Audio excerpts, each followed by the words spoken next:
가스라이팅은 당하는 사람을 혼란스럽게 만들어 판단력을 잃게 만들기 위해 하는 행동을 의미합니다. 일반적으로 사람들이 서로에게 영향력을 행사하는 방식 중 하나인데 가족, 친구, 직장 동료, 애인 등 여러 가지 관계에서 발생할 수 있습니다. 가스라이팅은 피해자의 심리적 안정을 깨트리려 하는 행동이라는 게 문제인데 피해자는 자신의 감정과 기억, 심지어는 정체성까지 의심하게 됩니다. 때문에 이 자체로 굉장한 심리적 학대의 한 형태이고 이로 인해 피해자는 심리적으로 깊은 혼란과 고통을 겪게 됩니다. 또한 낮아진 자존감으로 사회생활에 악영향을 미칠 수밖에 없습니다. 연구에 따르면 가족 간에 발생하는 가스라이팅은 흔히 일어나기 때문에 문제를 인식하기 힘들고 해결을 위해서는 먼저 가스라이팅을 인식하는 것이 중요합니다. 흔히 일어나는 가족 간 가스라이팅의 형태는 부모의 일관성 없는 태도입니다. 부모는 자녀를 사랑하고 칭찬하기도 하지만 같은 상황임에도 불구하고 어떨 때는 실망스럽고 무능한 태도를 지적하기도 합니다. 자녀가 이에 대해 의견을 제시하면 부모는 그런 이전의 행동들을 부인하며 내가 언제 그랬냐? 내가 잘못 이해한 거다 라며 강압적인 태도를 보입니다. 이로 인해 자녀는 부모의 변덕스러운 행동을 이해하기 힘든 태도에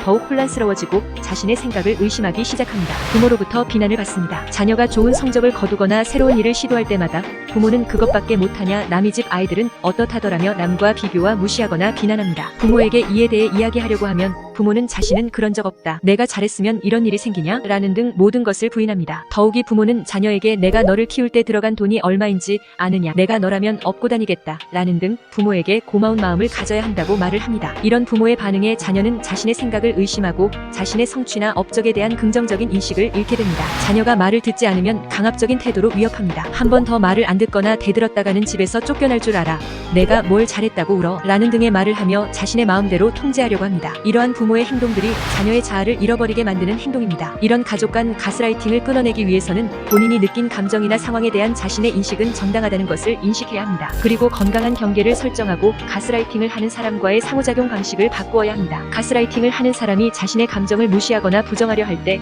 그것을 허용하지 않는 것이 중요합니다. 부모와 적당한 거리를 두어 건강한 관계 설정을 다시 하는 것이 매우 중요합니다.